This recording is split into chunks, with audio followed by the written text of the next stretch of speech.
Hello guys, board of YouTube channel में आप सभी बच्चों का स्वागत है। तो देखिए बच्चों, आज आप लोग का हम क्लास 10 का जो सब्जेक्टिव पेपर है आपका इंग्लिश का सेट 1 का, उसका हम सॉल्यूशन लेकर आए हुए हैं और इसका पीडीएफ भी आपको बताएंगे कैसे मिलेगा, ताकि आप लोग का जब एग्जाम होगा फाइनल एग्जाम मार्च के टाइम, तो उस टाइम इधर उधर नहीं भटकिएगा। लेकिन मैं बता दे रहा हूँ कि जिस पीडीएफ को आप डाउनलोड कर रहे हो उसका वीडियो पूरा देखना इंपॉर्टेंट है, ताकि वही वीडियो से फिर आप तैयारी किए हुए हो। तो वीडियो पहले पूरा देख लें तभी पीडीएफ डाउनलोड किया करें। मैं फिर से बता दे रहा हूँ, नहीं तो कोई एक ही जगह से आप देखा करें वीडियो, ठीक है। तो वीडियो यहाँ से देख लीजिए आप और इसी का पीडीएफ डाउनलोड कर लीजिएगा। और मैं फिर से बता रहा हूँ, अपना जितने भी फ्रेंड्स हैं सभी को शेयर जरूर कर दीजिएगा और ये चैनल सब्सक्राइब करके रख लीजिए, ठीक है, ताकि आप लोग को बेनिफिट हो सके। अब देखिए यहाँ पे मैक्सिमम नंबर 40 है ना, और 1.5 घंटे का समय मिला था। पिछले बार 1200-1300 बच्चे यहाँ से ज्वाइन होकर फर्स्ट डिवीजन किए हैं। 75% से ज़्यादा इतने बच्चे सिर्फ लाए थे, 1200-1300। बाकी तो कितने बच्चे कितना मार्क्स लाए पता भी नहीं चला, जितने मैसेज किए उतना पता चला था। तो आप लोग भी जुड़ जाइए चैनल से। तो देखिए, board I read the passage given below and answer any 5 question, ठीक है। 5 क्वेश्चन का जवाब देना है, 2-2 नंबर का 10 नंबर यहीं से मिल जाएगा 40 में आपको। तो आप लोग को पैसेज का प्रिपरेशन बहुत अच्छे से कर लेना, मैं बता दे रहा हूँ। जितना अच्छे से करोगे उतना बेनिफिट होगा, नहीं तो बहुत पछताओगे आप लोग। चलिए देखिए, रीडिंग हमेशा हम तो बोलते हैं कि डेली एक पैसेज बनाया करो, कोई भी आप लोग किताब से, मतलब कि गेस्ट पेपर से लेके पुराना ईयर का कोई भी, मतलब पैसेज बनाने का हैबिट बनाए। पैसे देखिए, रीडिंग क्या है। The horse is a domesticated one toed hoofed mammal. बोलता है कि जो घोड़ा होता है वो पालतू होता है। टॉड मतलब टॉड होता है वन टॉड, और हुफ्ड है ना, ऐसा मैमाल है, मतलब स्तनपाई जानवर है। The natural life span of A domesticated horse is about 25 to 30 years. बोलता है जो घर में जो पाला जाता है घोड़ा, उसका जो मतलब लाइफ स्पैन है, मतलब जीने का जो मतलब जीवन काल है 25-30 साल का है, जो कि 10 साल कम है 10 years down from what it was in the wild. मतलब कि जो जंगल में जो हुआ करते थे उससे 10 साल थोड़ा कम। One can tell a horses age from the end number of teeth it has. बोलता है कि आप घोड़े का उम्र बता सकते हो आप उसके दांतों को देखकर। They get all their teeth by the age of 5 मतलब 5 साल के एज तक लगभग सारे दांत निकल आते हैं। After which those teeth get just get longer, मतलब उसके बाद दांत की लंबाई बढ़ती है। Horses can't breathe through their mouth, वो अपने मुंह से सांस नहीं ले सकते, याद रखिएगा घोड़े। They have 10 different muscles in their years, उनके कानों में 10 अलग अलग तरह का टाइप का मसल्स होता है। Horses have a nearly 360 degree all round vision. बोलता है कि वो तीनों सभी तरफ मतलब 360 डिग्री देख सकते हैं, वो चारों तरफ देख सकते हैं, है ना, ऐसा उनका विजन है। द ओनली प्लेस, एक ही जगह वो लोग नहीं देख सकते, देखिए, they can not see is directly behind or right in front of them, एकदम जस्ट सामने और जस्ट पीछे, ये दो जगह एकदम नहीं देख सकते।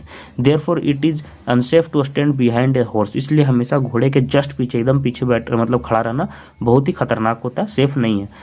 Each of the horses 2 eyes work independently. बोलता है कि घोड़े का दोनों आंख इंडिपेंडेंटली वर्क करता है, हम लोग का दोनों आंख कंबाइनली वर्क करता है। आप किसी को देखते हो तो 3D व्यू बनता है, लेकिन घोड़े के केस में ऐसा नहीं है, याद रखिएगा। A horse can sleep standing up as he is able to lock his leg muscles which prevents him from falling. बोलता है वो अपने पैरों के मसल्स को लॉक कर सकता है और खड़े खड़े सो भी सकता है घोड़ा, ठीक है। As horse become more domesticated humans have developed more usages of for them. जैसे जैसे घोड़ा पालतू बनता गया और मतलब कि पालतू के गुण दिखाने लगा, वैसे वैसे और भी उससे काम तरह तरह के लिए जाने लगे मानवों द्वारा। Such as serving as means of transportation के काम में लाने लगे। सोर्स ऑफ एंटरटेनमेंट, घोड़े का दौड़ लगाते हैं, देखे होंगे, घोड़े का नाच दिखाते हैं, जो भी है एंटरटेनमेंट के लिए यूज होता है। Today horses can be found in the care of human all over the world. अब आजकल इसको मनुष्य के साथ लगभग सभी जगह में देखा जा सकता है, विश्व के प्रत्येक कोने में। अब देखिए क्वेश्चन का आंसर पूछ रहा है, what is the life span of domesticated horse. बोलता है कि जो पालतू जानवर है घोड़े का, उसका मतलब कि कितना जीवन काल है। तो देखिए यहाँ पे लिखा हुआ है ना, देखिए, the natural life span of A domesticated horse is 25 to 30 years. तो ये लिख देना है, तो ये मैंने यहाँ पे लिख दिया, the natural life span of domesticated horse is about 25 to 30 years, हो गया। सेकंड क्वेश्चन ये पूछ रहा है, how can one count a horses age. घोड़े की आयु आप कैसे गिन सकते हैं। तो देखिए यहाँ पे दिया था ना कि कैसे गिन सकते हैं, देख लीजिए। One can tell a horses age from the teeth of its has, कितना टीथ है उसके हिसाब से। तो देखिए, one can tell horse's age from the number of teeth it has, हो गया। थर्ड नंबर क्वेश्चन देखिए पूछ रहा है, why it is not safe to stand behind a horse. क्यों घोड़े के पीछे बैठना मतलब खड़ा रहना खतरनाक है। तो देखिए आप लोग ऊपर मैंने दिखा दिया था क्यों खतरनाक है, ठीक है। यहाँ देखिए क्या बोल रहे थे, देयरफॉर इट इज अनसेफ, क्यों वो पीछे नहीं देख सकता, therefore it is unsafe to stand behind, वो पीछे जस्ट नहीं देख सकता इसलिए। देखिए यहाँ मैंने क्या लिखा है, कि the horses can not see directly or right in front of them, therefore it is unsafe to stand behind a horse. तो वही मैंने लिख दिया है। How do horses help humans, humans को कैसे हेल्प करते हैं आप लोग ऊपर देख लेना, आप लोग को मिल जाएगा। आप लोग को मैंने बता दिया है, यहाँ पे देखिए ट्रांसपोर्टेशन, एंटरटेनमेंट सब बताया। ये horses become more domesticated means of transportation, source of entertainment, सारी चीज़ें मैंने यहाँ पे लिख दिया। तो वैसे आप लोग को सॉल्यूशन भी लिखना है। Find out the antonyms of indirectly from the given passage, indirectly का उल्टा आपको खोज के लिखना है। तो यहाँ पे क्या हो जाएगा, डायरेक्टली हो जाएगा, ठीक है। डायरेक्टली आप लोग को पैसेज में यूज हुआ है। फिर देखिए make meaningful sentence with the given words, जो वर्ड्स दिए गए हैं उससे आपको एक सेंटेंस बना देना है। ये सब में गलती नहीं कीजिएगा, ये फ्री का नंबर है, मैं बता दे रहा हूँ। कहीं से ना कहीं से उपाय करके ये सारी चीज़ बनाया कीजिए। इंटरटेनमेंट का बना देंगे, इंटरटेनमेंट का देखिए क्या बना है, ए बुक वार्म, मतलब कि एक किताबी मानो जो किताब खुद पढ़ता हो। डज नॉट लाइक गेम्स और other means of trans entertainment, वो खेल के दूसरे साधन। और यहाँ से आगे देखिएगा मैं क्या बताना चाह रहा था कि इंटरटेनमेंट आप लोग का जो है उससे सेंटेंस बनाना है। तो बुक वार्म, एक ऐसा व्यक्ति जो कि खूब किताब पढ़ता हो, book warm. Does not like, क्या पसंद नहीं करता है, गेम्स मतलब क्रिकेट, मतलब खेलना पसंद नहीं करता है। मीन्स ऑफ एंटरटेनमेंट, मनोरंजन के साधन भी पसंद नहीं करता है। प्रिवेंट्स, मतलब this campaign is design to prevent drowning, बोलता है ये जो कैंपेन है वो ड्राउनिंग को रोकने के लिए डिज़ाइन किया गया। Complete the sentence, 7th number question में आ जाते हैं। यहाँ से आपको सेंटेंस को कंप्लीट करना है। The horse is a domesticated, बोलता है घोड़ा है ना, उसका आगे भल रहा था तो क्या भराएगा, वन टॉड हुप्ड मैमल, जैसे कि आपने पढ़ा भी था। One can tell a horses age, घोड़े का एज किसे बता सकते हैं, from the number of teeth it है, जितना उसके पास दांत है। अब यहाँ से देखो यार बहुत इंपॉर्टेंट क्वेश्चन आ जाता है लेटर। और लेटर के प्रैक्टिस आप लोग करके जाइएगा। लेटर में गलती करके आओगे नंबर कटा के आओगे, और नंबर यहाँ के फ्री के मिलते हैं, प्रैक्टिस करना है बस। Write a letter to your younger brother, एक फॉर्मल लेटर और एक इनफॉर्मल लेटर डेली प्रैक्टिस किया करें, ठीक है। कम से कम 20 तरह के फॉर्मल लेटर लिखने आना चाहिए, नहीं 20 तरह के, कम से कम 10 तरह के कम से कम फॉर्मल लेटर लिखना आना चाहिए, और 10 तरह के इनफॉर्मल। इतना प्रैक्टिस कर लेना, और वही 10 को आप लोग 3-4 बार रिवीजन कर लेना, हो जाएगा। Write a letter to your younger brother describing him the importance of time, समय का महत्व बताते हुए अपने छोटे भाई को क्या लिखना है, लेटर लिख देना है। तो देखिए क्या लिखेंगे, महावीर रोड हजारीबाग, डेट डाल देंगे, माई डियर संतोष, ठीक है। तो देखिए यहाँ से हम क्या लिखेंगे, your friend Raju visited me today, आज तुम्हारे दोस्त राजू ने मुझसे मिला। From him I came to know that you are not utilising your time properly, उससे मुझे जानने को मिला कि तुम समय का सही सदुपयोग नहीं कर रहे हो। Your bad result has speak also speaks the same, बोलता है कि तुम्हारा जो खराब आ रहा है रिजल्ट वही तुम्हारा सच्चाई भी बता रहा है। आगे देखिए क्या बोलता है, dear brother time is precious, मेरे भाई मेरे दोस्त समझो कि समय क्या है, बहुत ही महत्व है, समय का बहुत महत्व है। One who does not honour the time fails in every walk of life, बोलता है जो समय की कदर नहीं करता वो अपने ज़िंदगी के हर मतलब कि आगे के जितने भी मतलब पड़ाव आते हैं सब में फेल होते जाता है। The lapse of time is never regained, जो समय खो जाता है वो कभी वापस नहीं मिलता।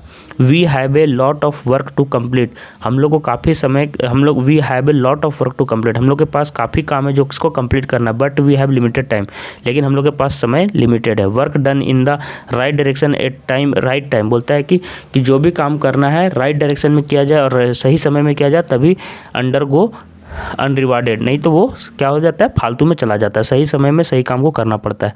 तो वही बोल रहा है, यूज योर टाइम प्रॉपरली, तुम अपना समय को सही से उपयोग करो। प्लान योर टाइम, अपने टाइम का मतलब कि ध्यान रखो।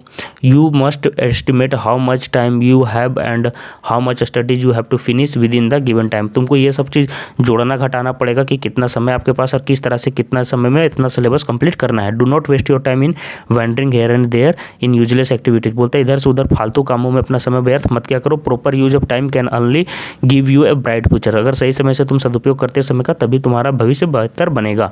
These are the few tips of for your better future, ये सभी कुछ टिप्स हैं हमारे फ्यूचर तुम्हारा अच्छा होने के लिए। I hope you will follow them sincerely, मुझे लगता है, मुझे आशा है कि तुम इसके मतलब कि ध्यान से मतलब फॉलो करोगे। विथ बेस्ट विशेष, तुम्हें बेस्ट विशेष के साथ योर अफेक्शनेटली रंजय, तुम्हारा बड़ा भाई, ठीक है। आगे देखिए फिर से एक एप्लीकेशन लिखना है अपने प्रिंसिपल को, हेडमास्टर को, है ना, asking him to make more book available in the school library, school library में कुछ और बुक मतलब कि लाने के लिए, अवेलेबल कराने के लिए। तो क्या लिखेंगे, to the headmaster head mistress, अपना स्कूल का नाम, जगह का नाम, आगे देखिए subject request for making more variety of books available in the school library, और तरह की किताबें मुझे चाहिए। With due respect I would like to urge you to pay heed to our proposal, कृपया हमारे जो मांग है उस पर ध्यान दें। Now it is we are really satisfied with the facilities which are getting from the school library now, बोलता है कि जो स्कूल से फैसिलिटीज़ मिल रहा है मैं उससे संतुष्ट हूँ।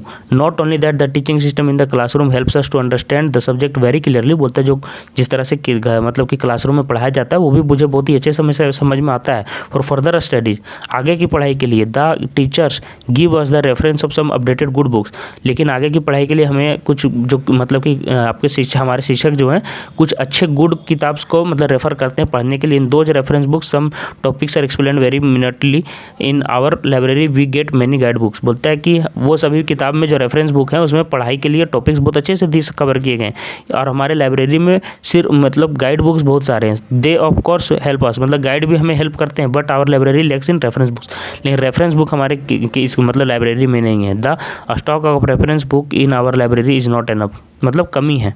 If there are a lot of reference books in our library we can avail those, बोलता है रेफरेंस बुक अगर ज़्यादा होंगे तो हम उसको अवेल कर पाएंगे। तो यही सभी चीज़ें लिखी हुई हैं। सो वी अर्नस्टली मतलब जल्दी से रिक्वेस्ट करता हूँ कि आप इन सभी पुस्तकों का अरेंज कर दें, ठीक है, जो सभी तरह की किताबों को फुलफिल करे, है ना। Please do the needful, your most obedient student, नाम लिख देना, रोल नंबर लिख देना, क्लास लिख देना। Right a paragraph on the happiest day in your life, happiest day in your life पर एक पैराग्राफ लिख देना है। ये सभी का प्रैक्टिस करके चलिए 20 पैराग्राफ का आप लोग प्रैक्टिस करके जाना। I am a class 10 student, मैं कक्षा 10वीं का छात्र हूँ। And lot of important things have not happen to me, मतलब अभी तक मेरे लिए बहुत ही महत्वपूर्ण चीज़ें नहीं घटी हैं। बट देर आर डेज, कुछ डेज ऐसे हैं but when I was happier out of the other day, जब मैं बाकी दिनों से ज़्यादा खुश था। One of those days can be called the happiest day of our my life, वो सभी दिन क्या कहा जा सकता है, हमारे दिन के हमारे जीवन के सबसे खुशनुमा पल। Our school hostels an annual fest every day, बोलता है आवर मतलब हम लोग का स्कूल क्या होस्ट करता है, एनुअल फेस्ट एवरी डे, हर साल मतलब हर साल मतलब क्या करता है, होस्ट करता है। All kind of events and competition help take place during that time, उस समय क्या होता है, सभी तरह के इवेंट्स और कंपटीशन हमारे होते हैं। More than 20 other schools from all over the city join us in this fest, बोलता है कि लगभग 20 से ज़्यादा स्कूल हमारे सिटी को ज्वाइन करते हैं, हमारे सिटी के ज्वाइन करते हैं इस फेस्ट को। डांस, म्यूजिक सभी चीज़ें होती हैं, कंपटीशन सभी होता है। आगे देखिए, आई राइट पोएट्री सिंस क्लास 1, मैं क्लास 1 से ही पोएट्री लिख रहा हूँ, कविता लिख रहा हूँ। But no one knows about it except some close friends, जो सिर्फ मेरे जिगरी दोस्त हैं उनके अलावा कोई नहीं जानता। They always listen to my poems and review them, बोलता है जो हमारे दोस्त हैं वही लोग सिर्फ सुनते हैं हमारे पोएम और उनको मतलब रिव्यू करते हैं। So when the day come in the of the annual fest, जब एनुअल फेस्ट आया they forced me to participate, हमारे जो क्लोज दोस्त हैं उन्होंने मुझे क्या किया, पार्टिसिपेट करने के लिए दबाव डाला। I submitted my poem on the topic friends, मैंने दोस्त के नाम पर कविता जो लिखी है उसे मैंने सबमिट कर दिया वहाँ पे फेस्ट के लिए। I was not expecting anything but surprisingly gained the first position, मैं कुछ ज़्यादा सोच नहीं रहा था कि मेरा पोएम ज़्यादा लोगों को पसंद आएगा, लेकिन देखिए मुझे आश्चर्य हुआ जब मैं पहला स्थान पर पहुँच गया। I was called on the stage, मुझे स्टेज पर बुलाया गया। My poetry was read out loud, मेरा पोएम को जोर से पढ़ा गया वहाँ पे स्टेज से। I got a gold medal, मुझे गोल्ड मेडल मिला, ए सर्टिफिकेट मिला और गिफ्ट हम पर भी मिला। हमारे माता पिता हमको नहीं जानते थे कि मैं कविता लिखता हूँ, वो शॉक्ड हो गए, मतलब कि आश्चर्यचकित हो गए। That made the day happier, उससे हमारा दिन काफ़ी खुशनुमा था। ये हमारे ज़िंदगी का मतलब कि फर्स्ट टाइम ऐसा था जब हमारा कविता को मतलब कि सराहा गया। अब देखिए यहाँ से क्या बोल रहा है, fill in the blanks with suitable modals given below, तीन सभी का यूज़ आप लोग पढ़ लीजिएगा। मैं फिर से बोल रहा हूँ, मॉडल्स का आप लोग का एग्जाम में क्वेश्चन आ रहा है, तो मॉडल्स कहाँ कहाँ यूज़ होते हैं याद रखिएगा। कैन कुड कहाँ पे यूज होता है, जहाँ पे आपकी एबिलिटी की बात होती है। मे का कहाँ यूज होता है, मे का जहाँ पे थोड़ा सा आपका मतलब कि संभावना रहता है वहाँ पे यूज होता है। जहाँ पे आप मतलब किसी से मतलब कि क्या लेते हैं, परमिशन लेते हैं, वहाँ पे भी मे यूज होता है। तो देख लीजिएगा ये सारे के यूजेस देख लीजिएगा। तो my sister dance when she was 5, वो 5 साल की थी तब नाच सकती थी, तो वो एबिलिटी की बात है तो कुड होगा। गॉड ब्लेस यू, तो भगवान तुम्हें मतलब आशीर्वाद दे, तो मे लगेगा, ठीक है। वेल विशेष है तो वेल विशेष के लिए मे लगता है। अमन वर्कड हार्ड सो दैट, ठीक है, वर्कड हार्ड यहाँ पे इंडिफिनिट मतलब कि पास्ट में टेंस में है, तो यहाँ पे क्या लग जाएगा, माइट पास, तो माइट यहाँ पे यूज हो जाएगा। चलिए अब 20 यहाँ देखिए बोल रहा है transform the following sentence as directed, हम लोग को ट्रांसफॉर्म करना चाहिए डायरेक्शन को, सेंटेंस को, जैसा कि हमें डायरेक्शन दिया जाएगा। तो देख लीजिए यहाँ पे आप लोग को 3 क्वेश्चन है, सभी 1 नंबर के, 3 नंबर के आपके, ठीक है। तो देखिए फर्स्ट में क्या बोल रहा है, Anita is too lazy to write, Anita बहुत लेजी है लिखने के लिए, तो टू को हटा देना, रिमूव टू यहाँ पे बोला गया। तो अनीता इज सो लेजी, यहाँ पे सो लगा देंगे, है ना। That she can not right, वो इतनी बिजी है कि वो इतनी लेजी हैं सॉरी कि वो लिख भी नहीं सकती। आगे देखिए क्या बोल रही हैं, बोला जा रहा है कि who is not afraid of death into assertive, assertive में चेंज कर देना, देखिए नॉट को हटाना पड़ेगा, तो क्या लिखेंगे, everyone is afraid of death. बोल रहा है कि कौन डेथ से नहीं डरता, तो क्या लिखेंगे, क्योंकि सभी लोग डेथ से डरते हैं, डायरेक्ट बदल देंगे। फिर Radha said to me, Radha ने मुझसे कहा please help me to lift the box, हमें बक्से उठाने में हेल्प करो। इसको इनडायरेक्ट स्पीच में बदलना है, तो इनडायरेक्ट स्पीच भी आपका सिलेबस में है, असर्टिव में भी चेंज करना है, रिमूव टू, सबको प्रैक्टिस कर लीजिएगा। तो राधा रिक्वेस्टेड मी, राधा ने मुझसे रिक्वेस्ट किया to help her to lift the box, ताकि उसकी मैं मदद कर सकूँ लिफ्ट हटाने में। तो रिक्वेस्टेड कहाँ यूज़ होता है, वो सारी चीज़ आप लोग देख लीजिएगा, ठीक है। अब यहाँ पे देख लीजिए लिटरेचर पार्ट में हम लोग आ चुके हैं, तो ठीक है। लिटरेचर पार्ट में एक बात मैं बताना चाह रहा था, इनडायरेक्ट में सभी आप लोग को जो भी जितने भी इनडायरेक्ट होते हैं एक बार भी आप लोग पढ़ लीजिएगा तो आसानी से बन जाता है क्वेश्चन। और मॉडल्स, ये सारी चीज़ जो है, रिमूव टू, ये सब का प्रैक्टिस आप लोग को करते जाना है, ठीक है। मॉडल पेपर से, गेस्ट पेपर से, सभी से कर लें। आप लोग को जो एक्सट्रैक्ट दिया गया उसका आप लोग क्वेश्चन करना है, आंसर करना है 1 into 3, मतलब 3 क्वेश्चन है 3-3 नंबर का। आई एम इन ऑर्फन, उसके बाद एन ऑर्फन हो गया, फिर शायद देख लीजिएगा क्या है कि रोमिंग द स्ट्रीट, और I pattern soft dust with my hushed bare feet, the silence is golden, the freedom is sweet। आगे देखिए, name the poem from which the extract has been taken, जहाँ से ये एक्सट्रैक्ट लिया गया है उस पोएम का नाम दिखाना, तो अमांडा इसका नाम हो जाएगा। Who has written this lines, इस लाइन्स को, इन लाइनों को किसने लिखा है, तो this lines has been written by Robin Klein, ठीक है, रॉबिन क्लाइन द्वारा लिखा गया। सी यहाँ काट दीजिएगा, सी क्वेश्चन यहाँ पे है कि व्हाट इज सी डूइंग, वह क्या कर रही है, तो she is roaming in the street, street में रोमिंग कर रही है। सी पैटर्न्स सॉफ्ट डस्ट को मतलब कि देखिए पैटर्न्स कर रही हैं, और हस्ट बेयर फीट, तो आप लोग ऊपर देख लीजिएगा, उसी से आंसर मिल जाएगा। अटेम्प्ट एनी कोई भी 2 क्वेश्चंस को आंसर करना है, और सभी 2-2 नंबर 3-3 नंबर के हैं, 2-3 दोनों 6 नंबर आपको यहाँ से मिल जाएगा। अब देखिए, वाई वॉज लेंचो एंग्री, मतलब लेंचो क्यों क्रोधित था, तो क्यों था, when Lencho's crop was destroyed, उसका जब फसल बर्बाद हुआ, बाय द हेलस्टॉर्म, तूफान से ही बिकेम वेरी सैड, वो बहुत उदास हो गया। So he wrote a letter to God, तो उसने भगवान को मतलब कि गॉड को लेटर लिखा 100 रुपये के लिए, 100 पैसों के लिए। But when he counted the money, जब मनी को उसने काउंट करना शुरू किया तो उसने, वो इसलिए गुस्सा हो गया क्योंकि उसे सिर्फ 70 पैसों मिले थे 100 की जगह। आप लोग को पता था कि 100 की जगह उसको कितना मिल पाया था, 70। How is Wanda seen as different by the other girls, बोलता है कैसे वांडा है ना, seen as different by other girls से वो कैसे अलग देखती थी। तो चलिए हम देखते हैं क्या क्वेश्चन का आंसर होगा कि Wanda is seen as different by other girls because she doesn't belong to their community, वो उनकी कम्युनिटी में मतलब कि मतलब नहीं थी। She has a funny name, उसका फनी नेम था। And she always wears one faded blue dress, और उसका कपड़ा भी फीका ब्लू ड्रेस का रहता था। Her feet is usually caked with mud, उसका पैर देखिए किस तरह से गंदगी में रहता था। Everyone surrounds her to make fun of her clothes and shoes, उसके कपड़ों और मतलब कि जूते का मजाक उड़ाते थे उसके जितने भी साथी थे। वाट वाज वालीज है ना फेवरेट पास टाइम, वली का फेवरेट पास टाइम पुराना टाइम क्या था, तो वली वाज 8 years old गर्ल, मतलब 18 साल की वो लड़की थी। She lived in A village, वो एक गांव में रहती थी। हर favourite pass time was standing in front of doorway of her house, अपने घर के बाहर खड़ा होना। And watching what was happening in the street outside, और रास्ते में क्या कुछ घटनाएं घट रही थी उसे देखना उसको बहुत पसंद था। Why does the poet want to return and live with animals, क्यों पोएट चाहता है कि वो वहाँ से मुड़ जाए और जाके जानवरों के साथ रहना चाहे, मतलब वहाँ से रिटर्न होकर जो अपना काम है बाकी चीज़ जो भी छोड़ के जाके एनिमल के साथ जंगल मतलब कि जानवरों के साथ रहना शुरू कर दे। क्यों ऐसा चाहते हैं, तो poet wants to live with animals, वो इसलिए रहना चाहते हैं क्योंकि अब देखिए बिकॉज यहाँ पे दिया हुआ है अकॉर्डिंग टू हिम, उसके अनुसार animals possess all the good qualities, क्योंकि जानवरों के पास बहुत अच्छा गुण होता है। विच ह्यूमन्स डू नॉट, जो कि आदमियों के पास नहीं है। They are happy with their lifes, वो अपने ज़िंदगी के साथ खुश रहते हैं। They do not care about anything, किसी के बारे में अब लोग उन लोग मतलब फिक्र नहीं करते। दे डू नॉट कमिट सिंस, वो लोग पाप नहीं करते हैं। And the sleep in the night, और इसलिए रात भर आराम से सोते भी हैं। They do not have classes, उनके मतलब कोई क्लास नहीं है जो आप लोग एक दूसरे के साथ डिस्क्रिमिनेट करे, भेदभाव करे। अभी हम लोग को देखते हैं डिस्क्रिमिनेट होता है, अभी हम लोग से कोई गरीब रहेगा छोटा रहेगा उसको मजाक उड़ाएंगे, ठीक है, या फिर किसी को देखने में खराब दिखता है तो उसका भी हम लोग मजाक उड़ाते हैं। यही हम लोग का ह्यूमन बींग्स का खराब नेचर। लेकिन एनिमल्स कभी ऐसा करते हैं नहीं करते हैं। फिर देखिए वो लोग कभी, बहुत अच्छा ये लाइन है मेरा, हम देखिए हमको पसंद आता है। डू नॉट कमिट सिंस, वो लोग कोई किसी तरह का पाप नहीं करते जिसके कारण रात को नींद आराम से आता है। और देखिएगा आदमी लोग ऐसे ऐसा काम कर लेते हैं कि रात को नींद उनको अच्छा से नहीं आता।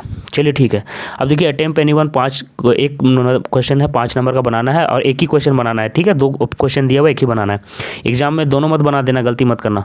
Who was Horace Danby and what kind of a person was he, Horace Danby कौन था और वो किस तरह का आदमी था। तो Horace Danby was a meticulous planner, बहुत ही कुशल प्लानर था, बट डिड ही फाल्टर्ड, है ना, स्टिल ही फाल्टर, फिर भी वो गलती फाल्टर कर जाता था। He use to plan his robberies, वो अपना रॉबरीज प्लान करता था बहुत अच्छे तरीके से। He knew all the details of the, सभी का डिटेल्स वो जानता था, है ना। तो देख लीजिएगा ये क्वेश्चन काफ़ी लेंदी है। He knew the time when there would be no one at the house, वो जानता था कि किस समय कोई लोग नहीं होगा। He even knew the name of the dog in the house, को कुत्ते का नाम तक का पता लगा लेता था। However he was completely deceived by the lady he met at the house, लेकिन जो लेडी से वो मिला उसी से वो मात खा गया। तो पूरा पढ़ लीजिएगा, आप लोग का सप्लीमेंट्री बुक जरूर प्रिपरेशन कर लीजिए, उससे अच्छा क्वेश्चन आता है और लेंदी क्वेश्चन आता है, ठीक है। देख लीजिएगा आप इसको। अब देखिए, हाउ इज मिस्टर पंफरी, आप लोग को कुत्ता वाला से कहानी से आ गया है, देख लीजिए। रिस्पॉन्सिबल फॉर ट्रिकीज एलिमेंट, जो ट्रिकी को बीमारी हो गई थी उसके लिए कैसे रिस्पॉन्सिबल थे। तो आप लोग को पता है कि वो ठूसते रहते थे, खिलवाते रहते थे। तो mister Pumphrey was an affluent lady, है ना, बहुत अमीर थी। And loved her dog Tricky, और ट्रिकी को बहुत प्यार करती थी। She had a tendency to overfeed her pet, हमेशा उसको ज़्यादा खिला दिया करती थी। एक्सप्लेनेशन में देखिए क्या हम लिखेंगे, ठीक है। मिस्टर पंफरी, आप लोग यहाँ पे ये नीचे करके लिखिएगा, एक्सप्लेनेशन ये लिखना जरूरी नहीं है, ये मैंने अपना ऐसे लिखा गया है। Mister Pumphrey went on feeding her dog, pampered the dog a lot, उसको खूब ज़्यादा लाड़ प्यार करते थे। The dog gained weight as result of over feeding, वो आज ज़्यादा खाने के कारण क्या हो गया, मोटा होता चला गया, ओवरवेट होते चला गया। And it was never made to exercise, उसने कभी एक्सरसाइज के लिए कोशिश भी नहीं किया। As a result Tricki was, देखिए ट्रिकी कैसे होते गया, लेथार्जिक, मतलब पूरा उठने बैठने में जिसको दिक्कत हो। And led to a sumptuous life, और बहुत ज़्यादा मतलब कि भारी वाला जिंदगी जीने लगा, है ना। Mister Pumphrey gave the dog wine, उसको क्या देती थी, देखिए वाइन देती थी, केक्स देती थी। वैसा आप लोग को तो मिलेगा ही नहीं, केक तक भी मिलता था। All sorts of fatty food, सभी तरह के खाना उसको मिल जाता था। Making Tricki look like a ball of silk, और समझ रहे हैं कि कैसा जिंदगी जी रहा था। And result of this Tricki became inactive, और क्या हो गया, इनएक्टिव होता चला गया। He was ready to eat at any point of time, वो जो मिल जाए किसी भी टाइम मिल जाए खाने को तैयार, है ना। And this caused him the element, और इसके कारण उसको क्या हो जाता है, बीमार हो जाता है। तो देख लीजिए, मैंने हम लोग को अब सारा क्वेश्चन कंप्लीट करवा दिया। अब मैं आप लोग को बताना चाह रहा था कि कहाँ पे आपको पीडीएफ मिल जाएगा। तो देखिए, आप लोग को वीडियो क्लास ज्वाइन करने के लिए हमारे 2 यूट्यूब चैनल हैं, बोर्ड आभा और नवाबा, दोनों यूट्यूब चैनल यार आप लोग ज्वाइन कर लो यार, दोनों में आपको सारे वीडियोस मिल जाएंगे, ठीक है, ताकि आप लोग को जितने भी क्वेश्चन होंगे सभी के सॉल्यूशन मिल जाएंगे। देखिए पिछले बार 1200 से अधिक बच्चे ने 75% से अधिक लाया है, तो आप लोग भी इसका फायदा उठाइए। और देखिए पीडीएफ और वीडियो सॉल्यूशन आपको कहाँ पे मिल जाएंगे, तो 3 टेलीग्राम चैनल हमारे बने हुए हैं। एक टेलीग्राम का मेन ग्रुप चैनल है जिसका नाम है बोर्ड आभा जैक बोर्ड, इसमें सभी को ज्वाइन करना है, आप लोग को मैं बोल दे रहा हूँ, इसमें ज्वाइन कर जाइएगा। और 10th के लिए देखिए एक और है जैक बोर्ड क्लास 10 चैम्प्स, तो ये 2 में आप लोग को जुड़ना है। 12th वाला में आप लोग नहीं जुड़िएगा टेलीग्राम ग्रुप में, ठीक है, नहीं तो फिर वहाँ पे जाके मत बोलना कि हम लोग 10th के हैं। सिर्फ 10th वाला में आपको जानकारी दिया जाएगा, और ये मेन ग्रुप और 10th वाला में जुड़ जाना। और सभी आप लोग देख लीजिए, लिंक भी आपको वीडियो के नीचे डिस्क्रिप्शन बॉक्स में मिल जाएगा। लेकिन लिंक से अगर नहीं जुड़ पाते हैं तो नाम सर्च करके जुड़ जाना। बाकी देखिए चैनल सब्सक्राइब कर लीजिए आप लोग, ठीक है। मिलते हैं नेक्स्ट वीडियो में कोई और सब्जेक्ट के साथ। धन्यवाद।